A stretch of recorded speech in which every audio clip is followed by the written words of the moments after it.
Ingin jawab dulu. Jadi waktu pemilu itu Bawaslu nggak berdaya? Enggak. Nah, tadi ada faktor-faktor psikologis di masyarakat yang tidak adil sepertinya ya. Ini salah satu yang hukumannya itu luar biasa. Bahkan kategorinya mereka dianggap penjahat demokrasi, kemudian dengan ancaman 6 tahun penjara.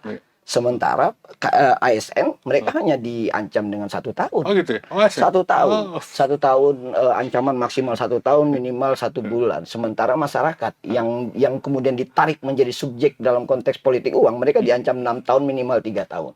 Denda berapa? Ada denda kalau salah? Ada denda juga, denda saya lupa angka tepatnya. Yang pastinya menurut saya dari hitungan jumlah ancaman saja menurut saya ini sudah tidak berimbang. Niatnya memang tidak untuk dilaksanakan.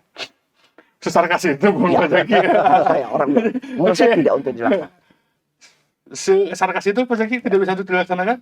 Utamanya elitnya lah gitu Oke. kan. Kalau elitnya juga tidak menyediakan sarana itu gitu kan kepada masyarakat, menjanjikan uang atau materi lainnya, saya kira masyarakat juga toh tidak akan meminta gitu ya. Kecuali bicara soal ke depan kalau terpilih programnya apa yang mensejahterakan masyarakat, saya kira harus bergeser pada ruang mencerdaskan. Kalau saya sih melihat Bawaslu ini kan memang satu lembaga baru ya. Mereka baru permanen 5 tahun setidaknya, 5 tahun. Emang sulit juga menyalahkan Bawaslu dalam hal penegakan kalau menurut saya, karena masih banyak pembatasan yang diberikan undang-undang terhadap mereka sampai di penjaranya Kades Majasetra. Vonis 4 bulan. Berkaca dari itu saya pikir kalau masyarakat juga tidak berperan aktif mendukung Bawaslu, saya pikir agak sulit. Oh, ada kades di penjara gitu kan? Ada Kades 4 bulan, vonis 4 bulan penjara. Di mana lebih baik pilkada dipilih oleh DPRD lagi? Kalau sikap pribadi, kalau saya sikap pribadi lebih baik dikembalikan. Ke DPRD? Setidaknya tingkat provinsi.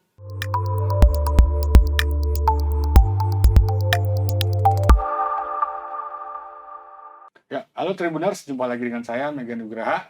Kali ini kita masih ngobrolin podcast Mata Lokal Memilih terkait penyelenggaraan Pilkada 2024 di Jawa Barat. Bersama saya sudah ada Ketua Bawaslu Jabar Zaki Muhammad Zamzam. Siap. Dan Bung Solihin selaku Direktur Meswara. Siap. Hatur nuhun sudah datang ke sini Kang di hari yang cerah sore acara di Kota Bandung di kantor Tribun Jabar. Siap. Kumaha di lapangan Pak Zaki? Pak Zaki ini muka-mukanya agak lelah gitu. Ya, ini tahapan krusial. Tahapan kampanye. Bawaslu Provinsi mencatat sudah ada per 12 Oktober ya. Jadi sejak 25 September sampai sekarang 12 Oktober sudah ada 37.000 aktivitas kampanye. Sebentar, jangan dengan gitu. berbagai metode. Sebentar, berarti ada rame mendengarnya. Jadi kita itu sekarang Tribuners sedang memasuki masa tahapan kampanye di 27 kota kabupaten. Betul. Ada pilkada kota kabupaten dan pilkada gubernur Jawa Barat. Nah, sudah setengah jalan nih kira-kira sampai nanti 25 November. Nah, kalau berdasarkan kiriman teman-teman wartawan Tribun di daerah, itu memang terjadi beberapa laporan-laporan pelanggaran. Cuman rasa-rasanya adem-adem aja gitu. Emang senyantai itu kah pilkada dibanding waktu ketika kemarin pemilu? Kalau dibanding pemilu sih mungkin intensitasnya agak menurun ya, karena memang pesertanya juga agak berbeda kan. Kalau pemilu kemarin agak crowded karena dengan pileg gitu ya, berbagai tingkatan. Nah, hari ini kan hanya paslon pilgub dan pilbub, pilwalkot gitu ya. Tapi sudah 37.000 aktivitas kampanye para paslon ini dari seluruh daerah di 27 kabupaten kota, dan untuk paslon pilgub berbagai metode dilakukan ya, termasuk pertemuan terbatas, pertemuan tatap muka, penyebaran bahan kampanye, sampai pemasangan alat peraga kampanye. Jadi hasil inventarisir data kita ya ada 37.000 lebih aktivitas kampanye yang dilakukan. Baik itu dilakukan di media sosial juga gitu. Makanya kan beberapa waktu yang lalu kita rilis bahwa di Bawaslu Jabar menemukan beberapa konten ya yang memang melanggar undang-undang ITE terkait dengan penyebaran informasi hoax, berita bohong, dan kita sudah tindak lanjuti. Oke, kita tuh kita ngobrolin itu di judulnya itu sebenarnya Bawaslu bisa apa ngawasin kampanye gitu kan judulnya. Jadi apa ya, semacam apa, ingin mewakili aspirasi publik juga soal apa, banyaknya pelanggaran, tapi itu diapain lah gitu kan. Tadi ada 37.000 aktivitas gitu kan. Terus yang namanya pilkada ini kan dari sejak 2005 ya digelar pertama, berarti sekitar baru berusia 20 tahun lah gitu ya pilkada itu. Banyak rawan konflik dan lain sebagainya. Nah, sampai sejauh ini kan temuan-temuan di lapangan ini dari 37.000 aktivitas itu sudah sedinamis apa, sudah se-worth it apa, sudah sepanas apa di lapangan gitu kan, dari laporan teman-teman. Ini kan masih berkembang ya soal hasil pengawasan, penanganan pelanggaran, penyelesaian sengketa antar peserta gitu kan.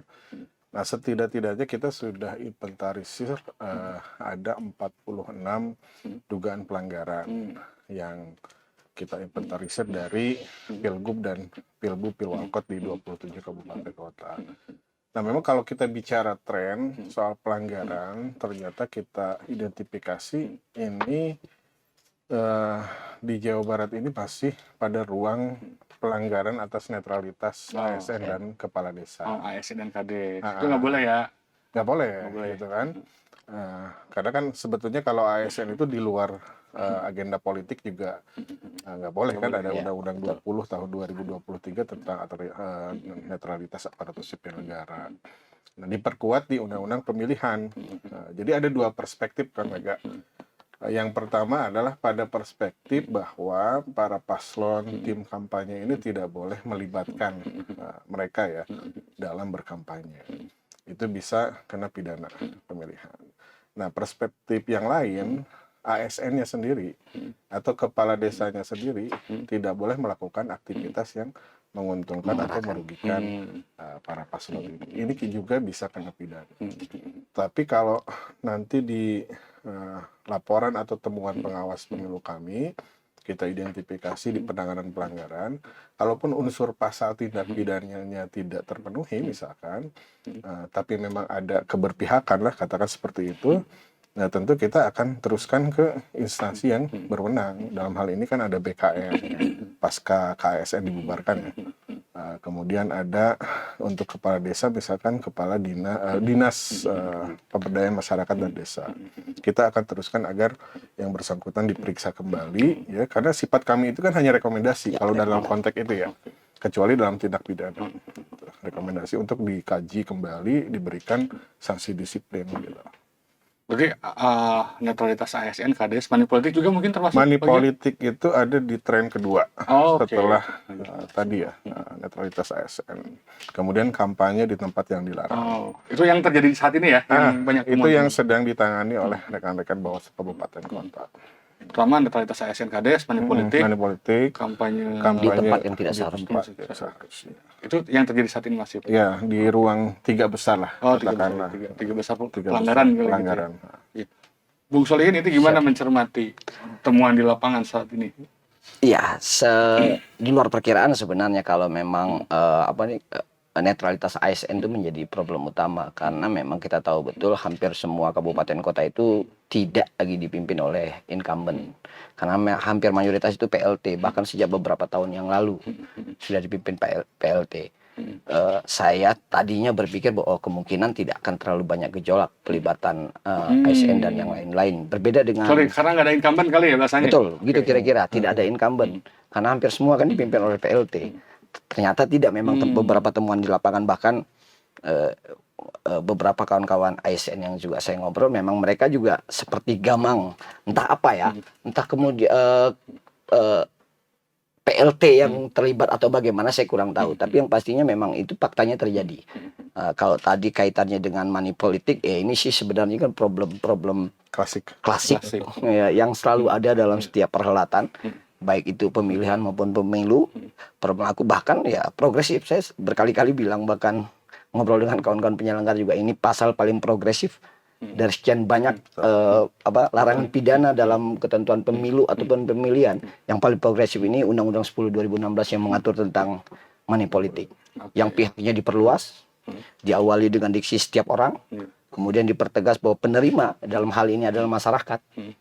Nah, tapi memang di beberapa kabupaten kota yang sudah saya tahu sendiri laporan tentang money politik, ya masih agak sulit untuk ditegakkan. Sulit ditegakkan Ya. money politik. Aturan progresif tapi tidak berbanding lurus dengan penerimaan sosiologis masyarakat. Oke. Ini jadi faktor utama sebenarnya. Sehingga menurut saya memang money politiknya agak susah ditegakkan. Oke. Karena tadi saya mencermati bahwa memang pelanggaran itu kan kayak netralitas ASN, KDs, money politik itu memang sering diberitakan juga teman-teman Kang. Gitu. Apa katanya ada perbedaan ya money politik di undang-undang di pilkada itu ternyata lebih umum gitu ya. Kalau waktu pemilu yang pelaku money politik itu kan terbatas. Betul. Hanya juru kampanye dan terbatas lah. Justru kalau waktu pilkada itu subjeknya setiap orang. Betul. Setiap orang yang Memberi. sing sahawai menurut saya sing sahawai anu ngabagikeun duit ternyata aya pidanana gitu kan. Jeung sahawai nu nerima geuna oke gitu ya. Pemberi dan penerima kena. Itu sudah sejauh mana Kang penanganan yang kayak begitu sekarang? Ya justru kita juga sebetulnya ekspektasinya adalah pada ruang tindak pidana pemilihan ini kita bisa lebih progresif ya, karena memang kita juga ditunjang oleh undang-undang unsur pasal yang memang subjek hukumnya diperluas ke setiap orang, bahkan tidak hanya pemberi tapi penerima. Berbeda dengan pemilu, di setiap pemilu itu kita kesulitan menindak karena memang subjek hukumnya dibatasi pada peserta, tim kampanye, petugas kampanye. Di luar itu seolah-olah nah gitu ya. Dia nggak punya Bawaslu ya. Nah memang sorry, saya ingin jawab dulu. Jadi waktu pemilu itu Bawaslu nggak berdaya. Enggak. Dia susah lah, bisa berdaya, cuman perlu effort yang lebih keras mungkin gitu ya. Karena memang dari sisi regulasi ya kita agak kesulitan gitu ya. Regulasinya berarti ya. Regulasi. Ya. Nah, dalam konteks hari ini mestinya sih kalau kemudian ada temuan atau laporan yang berkaitan dengan money politik, itu bisa lebih progresif untuk dilakukan pada proses penanganan pelanggaran, gitu ya. Jadi kalau syarat formil materialnya terpenuhi, kemudian dari sisi dukungan alat bukti, keterangan saksi dan sebagainya itu bisa memenuhi unsur pasalnya, saya kira mestinya masuk ke tahap yang lebih lanjut ya, tahap penyidikan, tahap penuntutan, bahkan sampai inkrah. Gitu kan. Nah, memang sampai saat ini dari temuan atau laporan yang berkaitan dengan money politik ini sejauh ini kita monitor belum ada yang masuk ke tahap penyidikan. Nah, justru yang baru masuk ke tahap penyidikan itu ya soal ASN KDs ini. Gitu. Itu di Cianjur itu sudah masuk ke tahap penyidikan. KDs ada masuk penyidikan. Oke. Kang, sorry saya pengen spotlight lagi soal money politik, penerima money politik itu ternyata ada ancaman hukumannya ya. Kalau nggak salah di pasal 187A ayat 182 itu 3 tahun paling minimal. Minimal 3 tahun. Mungkin kan untuk menjerat penerima money politik itu kan. Ya, ini yang dari awal kita sudah wanti-wanti di berbagai kegiatan literasi teman-teman pemilih ya, sosialisasi dan sebagainya. Karena kita punya pengalaman. Dulu saya waktu di Kota Bandung, Pilkada 2018 itu menangani soal money politik terkait dengan pemberi dan penerima. Bayangkan kita harus mengklarifikasi atau dalam kata lainnya BAP seorang emak-emak pedagang gorengan yang menerima. Itu kan dari sisi psikologis kita juga nggak terlalu nyaman ya dengan kondisi seperti itu. Oh pernah itu Kang ngalamin? Pernah. Terus jadi ya pada akhirnya kita tidak bisa menindaklanjuti karena tadi ya. Dan ini kan soal perspektif ketiga lembaga, Sentra Gakumdu, Bawaslu, Kepolisian, Kejaksaan. Jadi Bawaslu itu nggak bisa berdiri sendiri ya Kang ya? Nggak bisa berdiri sendiri. Untuk pidana pilkada itu Bawaslu itu ada Polri, betul. Ada Kejaksaan. Itu bukan berarti anak buahnya. Tidak, Bawaslu, kan? kita sejajar. Di situ kewenangannya memang ada di tiga lembaga itu. Jadi kita tidak tunggal sebagaimana dalam penanganan pelanggaran lainnya ya, administratif misalkan, dan kode etik badan ad hoc misalkan, dan peraturan perundang. Terus dulu sport lagi tukang ngumun gorengan nerima berapa dulu Kang? Ya standar inilah. Gocap. Dari gocap terus dipanggil. Ya, kita kan panggil, kita kan klarifikasi gitu. Ya mau tidak mau kan tidak dalam bahasa hukum gitu kan istilahnya. Mak teh kunaon, nampi dan lain sebagainya. Ya gara-gara Bawaslu cenanya mau jadi pedagang. Nah, itu kan kondisi psikologis kita juga agak tidak nyaman ya ketika kemudian kita melihat realita. Memang ini progresif, tapi ketika kita menemukan bahwa peristiwa hukumnya ini terjadi di kalangan masyarakat grassroots dan lain sebagainya, ya kita juga agak tidak nyaman begitulah. Apa? Kalau kemudian ini bisa masuk ke tahap-tahap selanjutnya. Sedangkan pada prakteknya money politik itu menyasar yang makar itu betul ya? Pada prakteknya begitu. Bung Solihin, ini kan pilkada ini sejak amandemen Undang-Undang Dasar keempat lahir ya, itu lahirlah bayi janin bernama pilkada ya, betul, 2002 ya itu. Betul. Terus kemudian lahirlah bayi bernama pilkada 2004, rasanya 2005. Pada prakteknya kan dalam 20 tahun terakhir pilkada itu dinamika pilkada itu ya diwarnai dengan berbagai macam konflik ya, konflik horizontal, money politik dan lain sebagainya. Terus tadi lagi berangkat ke masalah money politik. Aturannya seperti itu, tapi pada prakteknya bukan tidak bisa ya, ada aspek-aspek sosiologis yang belum memungkinkan. Bagaimana menanggapi itu? Ini kan memang sejak awal hampir semua dari kita, bahkan mungkin penyusun undang-undang itu memahami betul konsekuensinya.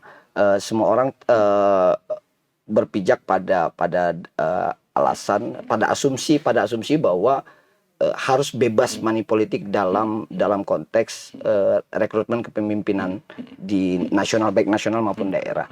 Awalnya kan di situ asumsi dasarnya, sehingga dibuatlah pemilihan langsung. Walaupun semua sadar bahwa pemilihan langsung itu hanya memperluas. Yang kemudian memperluas tidak, money politiknya jadi diperluas. Yang sebelumnya hanya terkanalisasi di DPRD, hari ini jadi diperluas. Seluruh masyarakat bisa saja menerima hal yang sama seperti yang sebelumnya diterima oleh DPRD. Itu kan sudah memang kesadaran awal, sehingga memang dalam perubahan amandemen perubahan kedua Undang-Undang Pilkada kemudian memasukkan pasal yang menurut saya progresif tapi tidak untuk dilaksanakan. Kenapa saya bilang tidak untuk dilaksanakan? Yaitu tadi ada faktor-faktor psikologis di masyarakat yang tidak adil sepertinya ya. Ini salah satu yang hukumannya itu luar biasa. Bahkan kategorinya mereka dianggap penjahat demokrasi, kemudian dengan ancaman 6 tahun penjara.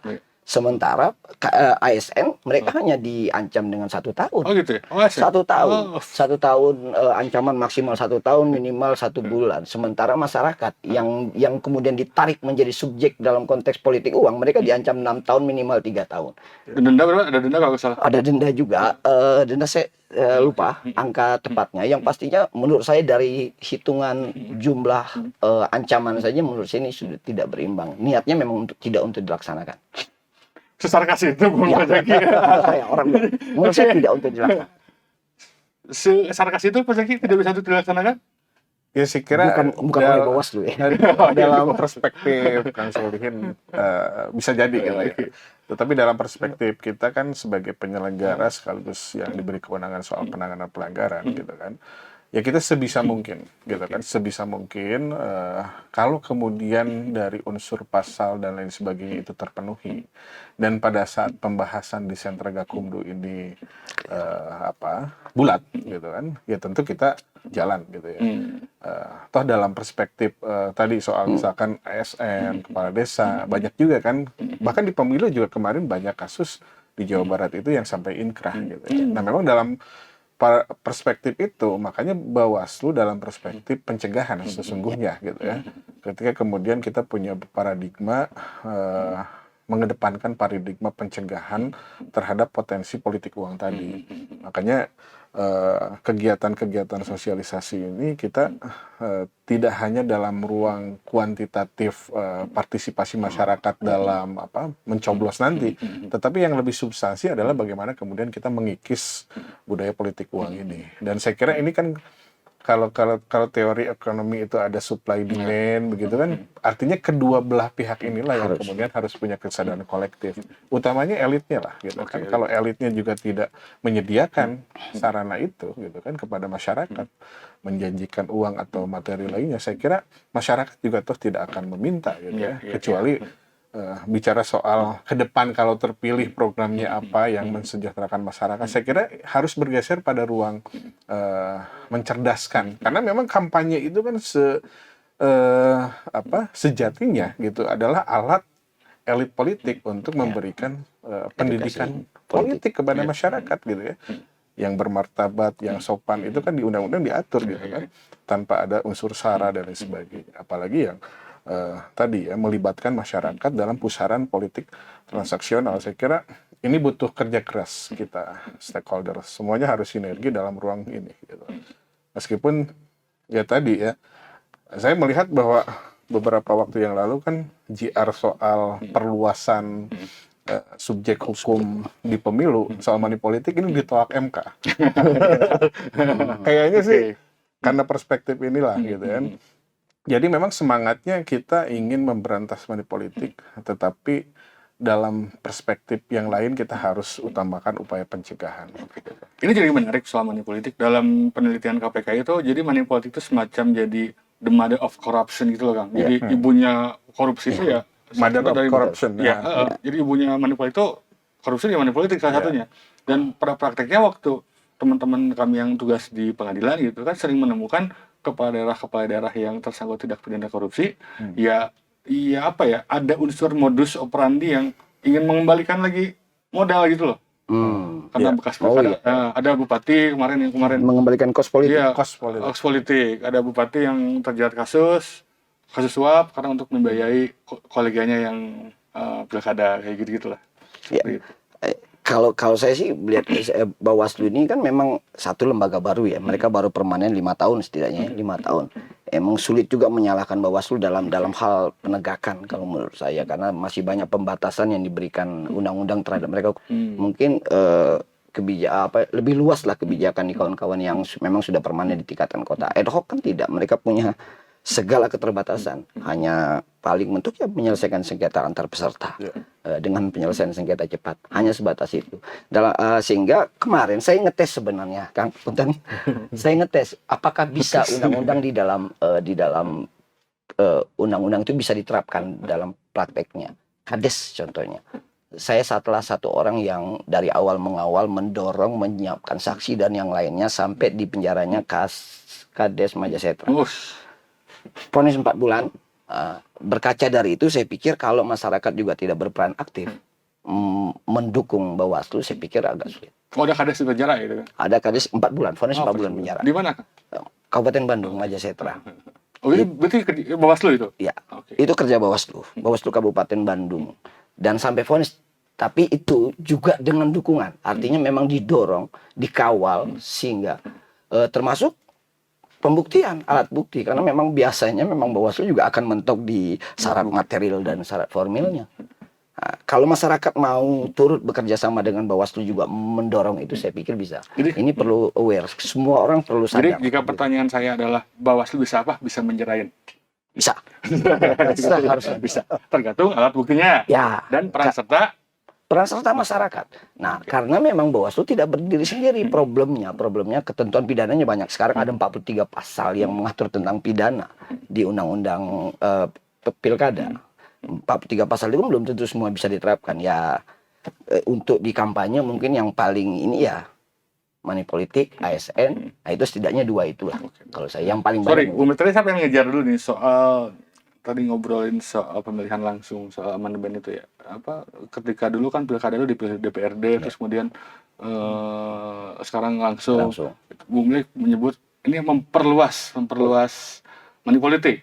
Nah, jadi Bung Lik ingin mengatakan bahwa pilkada langsung ini tuh memperluas. Konsekuensi, saya tidak bilang pilkada, karena memang dulu semua orang hanya cukup kalaupun dia harus mengeluarkan uang untuk ya kasarnya membeli jabatan kepala daerah ya ke DPRD saja yang memilih mereka, yang jumlahnya terbatas. Mungkin itu mungkin saya tidak bilang karena saya tidak mengalami secara langsung gitu. Tapi kita semua ya itu jadi dia terlokalisir mungkin ya, Bu. Terlokalisir setidaknya dengan dibukanya keran itu seluruh masyarakat mencoblos. Artinya memang ada semakin banyak orang yang harus disentuh. Berarti kalau begitu sudah lebih baik pilkada dipilih oleh DPRD lagi? Kalau sikap pribadi, kalau saya sikap pribadi lebih baik dikembalikan ke DPRD. Setidaknya tingkat provinsi. Oke. Setidaknya sampai saat itu penentangannya berat loh, Bu. 2013 kan waktu itu Pak SBY Di demo bisa-bisa. Ya ini kan balik lagi ke tafsir demokratis itu tadi. Apakah dipilih oleh DPRD tidak demokratis? Ya tidak juga. Tidak juga menurut saya. Toh mereka yang duduk di sana juga itu hasil produk demokrasi. Gitu loh. Kalau ngomong kita bicara demokratis, ini kan debatable memang. Termasuk mereka penyusun undang-undang juga memperdebatkan apakah demokratis itu secara langsung atau tidak. Ya DPRD juga dipilih oleh rakyat, representasi masyarakat, artinya demokratis sebenarnya. Walaupun ya kita tahu lah, tren itu menjadikan ini jadi musuh bersama, menjadikan pemilihan kembali ke DPRD itu jadi musuh bersama. Ya sudah, fakta sosiologis itu, sehingga kita tidak bisa melawan. Kalau pribadi sih saya menginginkan kembali ke DPRD saja. Karena setidaknya sudahlah mengkanalisasi ya. Menurut saya sudah mengkanalisasi saja. Lagian idealnya kalau kita bicara sentralistik, kita ini kan bukan negara integral. Tidak terbagi daerah, idealnya memang harus sama dengan pusat. Semangatnya harus di situ. Daerah itu harus sama dengan pusat. Karena ini berkaitan dengan bagaimana pelaksanaan program-program nasional. Daerah bisa menolak dalam faktanya bisa menolak, tidak ingin melaksanakan program yang dititipkan pusat pada daerah. Karena memang tidak ada aturan yang membuat mereka harus. Mereka bukan bagian terpisahkan dari pemerintah. Kalau misalkan nanti kepala daerah dipilih di DPRD, nanti Bawaslu nggak ada kerjanya dong, Bung. Susah ntar ngawasi di dalamnya, Pak. Ya. Tapi paling tidak kerjanya lebih santai lah ya. Ya setidaknya nongkrongin DPRD. Gitu. Oke, Bung. Pak Jaki, ini dari kiriman beberapa wartawan kami dan aktivitas timeline media sosial itu, rasa-rasanya Kabupaten Bandung ini yang agak-agak meriah gitu. Karena di sana ada 2 calon, dua-duanya incumbent. Laporan wartawan kami ada banyak kepala desa yang diperiksa katanya sama Bawaslu.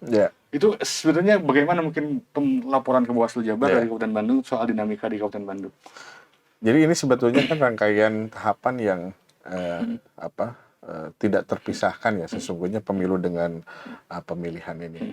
Nah, identifikasi kita di indeks kerawanan pemilu tahun 2024 kemarin, Jawa Barat itu kan masuk pada ranking keempat dengan tingkat rawan tinggi gitu kan. Nah, termasuk di dalamnya kabupaten kota yang masuk adalah Kabupaten Bandung. Nah, meskipun di peta kerawanan yang sudah di-launching kemarin, Jawa Barat keluar dari potensi rawan tinggi tadi, tetapi menyisakan beberapa kabupaten kota yang masih teridentifikasi sebagai kabupaten kota yang rawan. Misalkan tadi Kabupaten Bandung, Kabupaten Tasik, gitu kan, itu masuk pada rawan tinggi, gitu ya. Nah, saya kira ditambah dengan tadi ya, mungkin kalau di Pilpres ada polarisasi, ya dia di sini tidak ada polarisasi lokal. Iya, polarisasi lokal. Ada 2 kekuatan politik yang kemudian berkontestasi. Tapi kan sesungguhnya secara substansi Bawaslu tidak pada ruang itu gitu ya. Kita sama saja, kita pelaksana undang-undang, di daerah manapun ada yang calonnya 2, 3, 4, bahkan di Pilgub Jabar ada 4, kita tetap pada ruang penegakan aturan gitu ya. Jadi kalau misalkan daerah itu teridentifikasi rawan, ya maka ada treatment yang sesungguhnya mungkin kita tadi ya masuk ke ruang pencegahan yang paling tinggi gitu ya. Kebutuhan apa sih setiap daerah itu terkait dengan tadi ya soal atmosfer politiknya di daerah, itulah yang kita tekankan ke rekan-rekan Bawaslu kabupaten kota. Pada ruang perspektif itu ya kita mendorong semua sinergi gitu ya, Bawaslu, KPU, pemerintah daerahnya dan sebagainya. Tadi soal spesifik lagi, soal ke mikro lagi. Ada kepala desa yang katanya ada 9 atau 10 gitu yang dipanggil. Jumlahnya itu emang dalam batasan apa ini kepala desa ini melakukan pelanggaran pemilihan? Ya sepanjang sebetulnya kan kepala desa itu belum tentu juga ASN ya. Ini kan berbeda. Ada pada konteks ASN-nya, ada pada konteks kepala desa. Kebetulan profesi kepala desa ini adalah profesi yang salah satunya dilarang gitu ya. Nah, sejauh mana kemudian aktivitas politik praktisnya ini teridentifikasi dalam konteks menguntungkan atau merugikan salah satu pasangan? Itulah yang paling muncul sekarang itu kan menguntungkan. Gitu. Menguntungkan dengan cara apa misalkan? Mengkampanyekan. Mengkampanyekan. Bikin pernyataan lah, disebarluaskan lah, atau dalam kegiatan-kegiatan internal mereka dengan masyarakat gitu kan, ada sisipan-sisipan kampanye, itu kan menguntungkan gitu kan. Nah, sepanjang itu teridentifikasi oleh pengawas pemilu atau ada laporan dari masyarakat, ya kita harus tindak lanjuti. Makanya mungkin di Kabupaten Bandung banyak yang dipanggil itu ya memang karena teridentifikasi ada dugaan menguntungkan, kan gitu. Jadi kita pun sangat hati-hati ya, tidak serta-merta gitu kan. Semua kepala desa harus dicurigai kan, dan juga kalau tidak ada bukti gitu kan. Tapi ya saya kira rekan-rekan Bawaslu Kabupaten Bandung sudah maksimal ya. Bahkan beberapa waktu yang lalu sudah mengundang semua kepala desa sampai 2 termin gitu. Deklarasi gitu kan. Karena saking itu ya. Saking menjadi potensi yang cukup tinggi kerawanannya gitu. Kita sudah cukup optimal, dan tentu tadi seperti apa yang disampaikan Kang Sori, butuh partisipasi. Kalau semua dikawal oleh masyarakat, semua elemen masyarakat, tokoh pemuda, tokoh agama, gitu kan, tokoh pendidikan, tokoh masyarakat, saya kira Bawaslu akan bisa lebih maksimal dalam bekerja, konteks pencegahan maupun penanganan pelanggaran. Karena suplai asupan bukti misalkan ya dari masyarakat yang punya awareness terhadap proses ini, saya kira ini juga baik untuk Bawaslu. Oke, kasihan berarti kepala desanya Kang. Kalau yang netral sih sebetulnya ya aman-aman aja. Tapi masalahnya kan kepala desa itu bagaimanapun juga secara politis sering dipakai sebagai alat. Alat itulah pada prakteknya ya, kayak tadi mungkin kalau kepala desa sudah jelas lah, mungkin tadi sudah disampaikan Kang Jaki.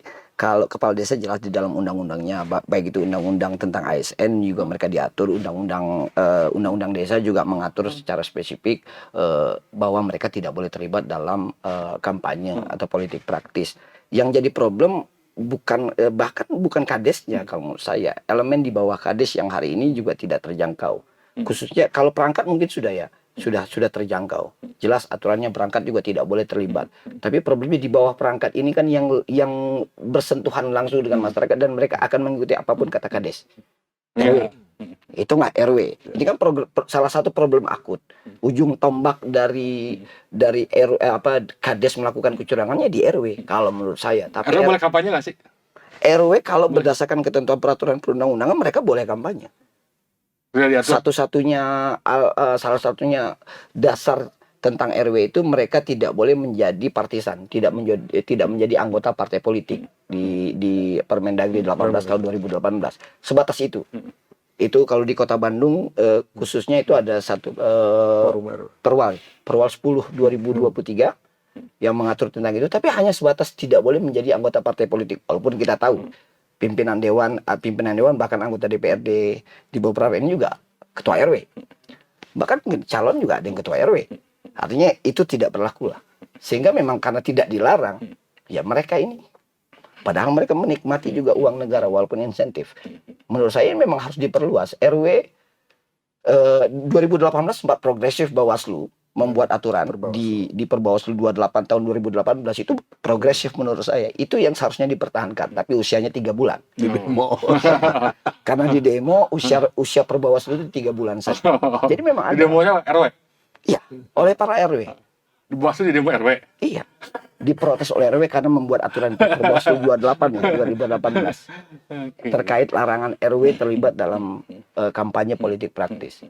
Padahal ya memang seharusnya itu yang sudah benar. Ya tapi ya lagi-lagi itu fakta, dan kita harus bersama-sama mengawal. Kalau saya sih biasanya ya sudah setidaknya tidak secara deklaratif ya, atau tidak demonstratif menyatakan aku mendukung ABCD. RW ya setidaknya berlaku bijak saja, karena memang secara yuridis normatif mereka tidak dilarang, ya sudah. Mungkin ya etik saja mungkin. Kang, tadi saya melewatkan tadi pernyataan menarik dari Pak Jaki soal bahwa elit itu harus soal supply and demand dalam tindak pidana money politik. Iya.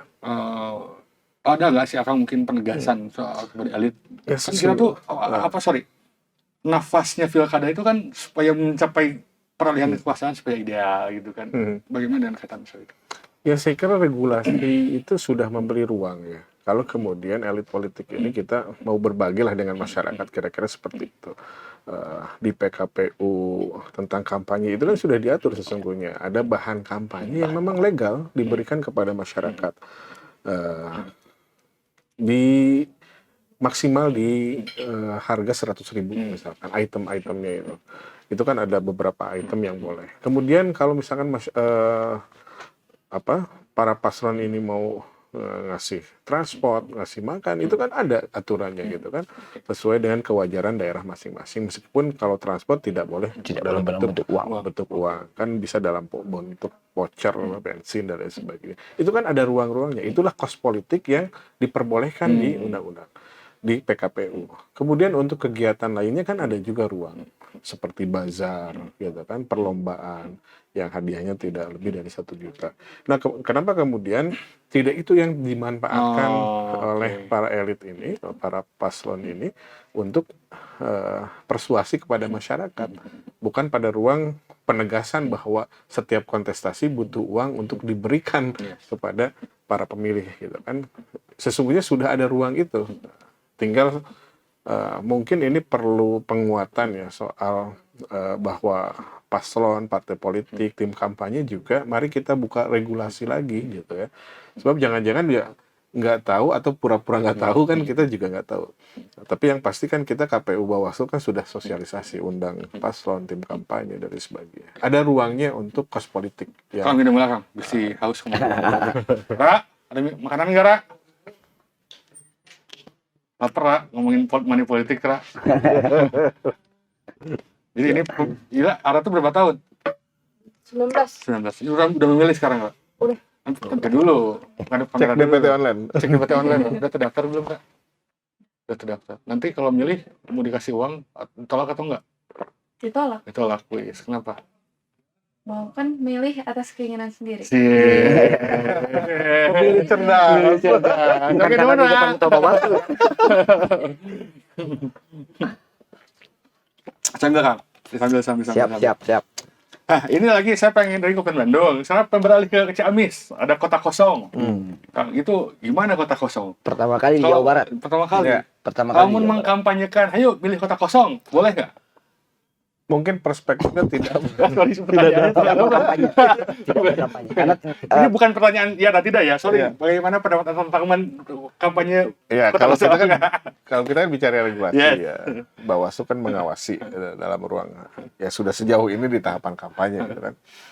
Nah, sejauh ini memang kita identifikasi bahwa tidak ada larangan dalam konteks tadi ya, ketika kemudian masyarakat menyuarakan kota kosong gitu kan, karena tidak diatur di undang-undang, di PKPU, tetapi dalam perspektif bahwa kota kosong ini adalah lawan, dalam tanda petik lawan politik paslon, memang diakomodir kan di surat suara nanti juga ada paslon yang memang ada koalisinya, partai politik, gabungan partai politik, dan kolom kosong istilahnya kan, kolom kosong. Yang tidak boleh itu kan ketika kemudian masyarakat mengkampanyekan golput. Nah, itu bisa kena pidana kalau sejauh ini sih. Jadi kalau misalkan ternyata di Ciamis ada kota kosong, ada ajakan, ayo pilih pemimpin, itu seharusnya mengampanyekan calonnya tuh kan? Ajakan memilih, ayo memilih di 27 November, ternyata ya sehingga sebenarnya kan ajakannya kan harus dibatasi, ajakan pada pemenuhan partisipasi politik, artinya datang ke TPS. Jadi ajakannya itu ayo datang ke TPS. Memilih atau tidak memilih dikembalikan kepada masyarakat kalau menurut saya. Karena memang dilematis betul kata Kang Mega tadi, kalau seandainya diajak ayo memilih pemimpin ya calonnya paslonnya cuma satu. Kan jadi tidak bisa. Tapi menurut saya kan di undang-undang tuh ada unsurnya. Unsurnya itu beberapa hal yang dilarang, salah satunya mengajak orang untuk tidak memilih. Mengajak orang tidak memilih itu tidak boleh. Tidak memilih salah satu calon itu tidak boleh diajak. Tidak boleh ada ajakan tersebut gitu kira-kira. Termasuk kota kosong karena memang dia dipaksa menjadi peserta. Ya kan, lagi-lagi kota kosongnya dipaksa menjadi peserta. Tidak ada orangnya, tidak ada tim suksesnya.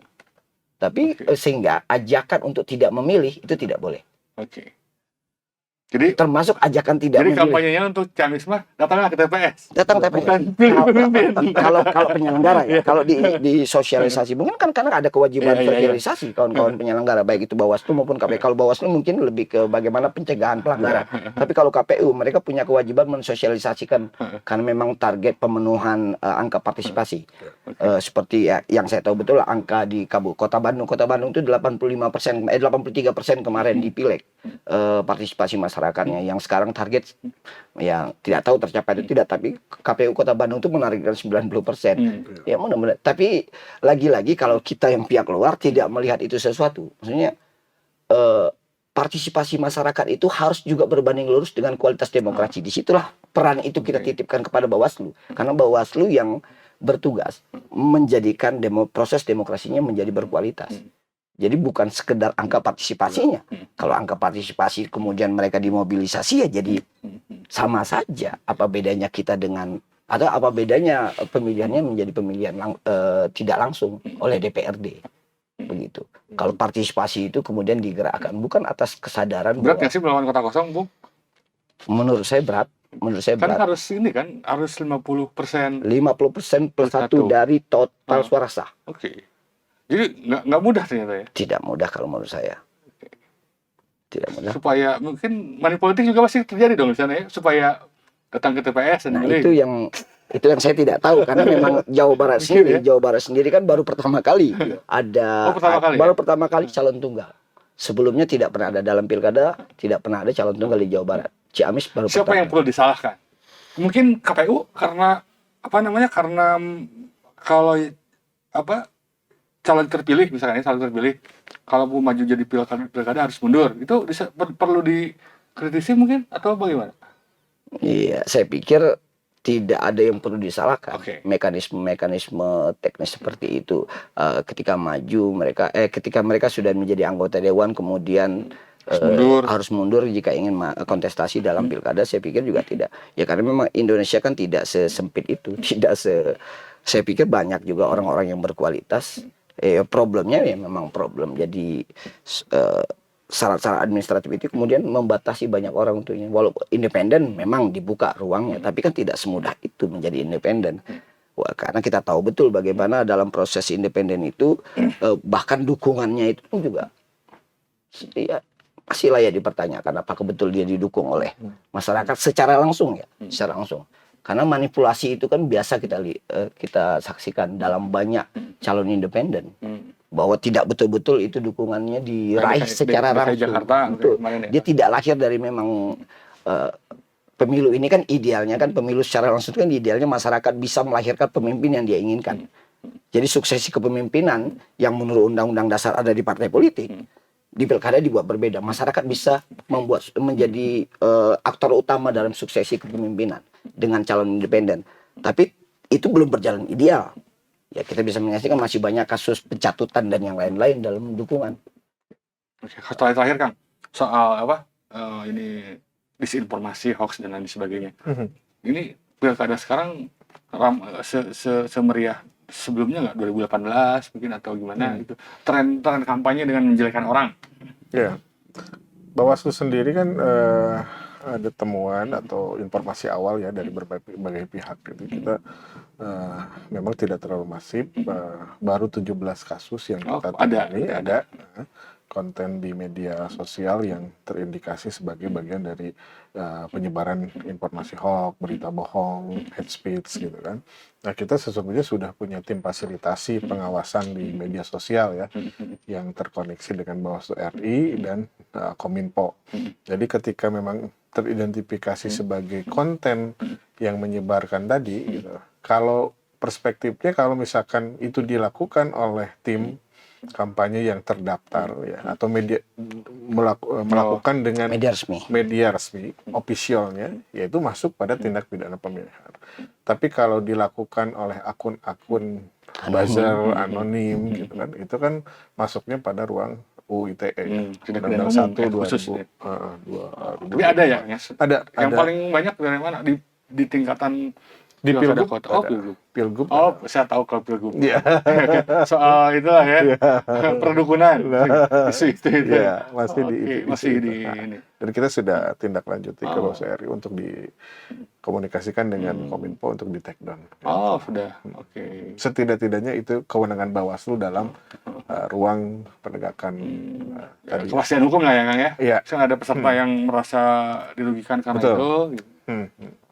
Bung Black. Ya, kalau Bawaslu yang terbatas sebenarnya kan kalau secara regulasi, ya mereka hanya bisa menindak akun-akun yang memang terdaftar resmi. Tapi berapa banyak masalahnya calon yang mendaftarkan akun resmi atau mungkin tidak mendaftarkan sama sekali, itu mungkin bisa jadi problem Bawaslu. Hanya sebatas itu. Kalau persoalan ad hoc black campaign atau kampanye hitam ini kan tipis bedanya. Menyatakan kebenaran yang kemudian faktanya tapi itu menjelekkan calon, apa itu kan kampanye hitam, itu kan jadi pertanyaan lagi. Kita masih harus berdebat persoalan itu. Dia menyatakan sesuatu hal yang memang fakta terjadi oleh orang tersebut, dinyatakan di media sosial. Kalau di momen pemilihan seperti ini itu kan dianggap hoax, itu dianggap tidak boleh dilakukan, padahal dia menyatakan fakta. Jadi agak tipis karena memang perbedaannya tipis antara, ya kalau Bung Mega kan sering menyatakan rezim sekarang ini makanya rekayasa kesadaran. Semuanya serba tipis. Jadi agak sulit memang menindak di ruang itu. Sepertinya ya Bawaslu sendiri ya itu hanya rekomendasi bentuknya. Pada akhirnya seperti itu. Oke, Tribuners, itu mungkin yang bisa kita obrolkan soal pengawasan di masa pilkada bersama Bawaslu ini. Kira-kira Bung Zaki, closing statement dari Bung Zaki soal pengawasan dalam kampanye sampai akhirnya nanti pencoblosan 27 November. Ya, kita tidak punya waktu banyak lagi ya, mungkin sekitar 40 harian ke tahapan puncak pemungutan dan penghitungan suara. Saya kira kita harus belajar dari fenomena pemilu kemarin ya 2024 bahwa semua stakeholder harus berperan. Jangan dibebankan kepada penyelenggara saja, KPU Bawaslu, tetapi pemerintah, seluruh stakeholder, tokoh masyarakat, tokoh agama, tokoh budaya gitu kan, semuanya harus berperan untuk memberikan tadi literasi kepada masyarakat secara luas untuk suksesnya pemilihan kepala daerah tahun 2024 khususnya di Jawa Barat. Gitu. Bung Solihin, harapannya untuk kalau saya sih hanya ingin menyampaikan bahwa pilkada pemilihan serentak hari ini di Jawa Barat dan kabupaten kota pada dasarnya bukan hajatnya Bawaslu, bukan hajatnya KPU. Artinya kesadaran itu harus muncul di masyarakat. Ini hajatnya masyarakat. Saatnya masyarakat menentukan 5 tahun nasibnya ke depan. Karena apa yang mereka pilih hari ini adalah nasib mereka sendiri 5 tahun ke depan. Sehingga bijaklah dalam memilih. Mungkin itu yang bisa saya sampaikan. Oke. Untuk seluruh masyarakat. Hatur nuhun sudah datang di studio Tribun Jabar, jangan kapok. Saya pengen mengutip tadi Bung Zaki soal money politik, elitnya juga jangan menyediakan, karena kalau nggak menyediakan juga orang nggak akan menerima ya kan gitu ya. Gitu. Sehingga money politik bisa perlahan-lahan bisa hilang sehingga akhirnya pemilih bisa memilih pemimpinnya dengan hati nurani, dengan bijak gitu. Sampai ketemu lagi dengan obrolan podcast Mata Lokal Memilih Tribun Jabar. Hatur nuhun.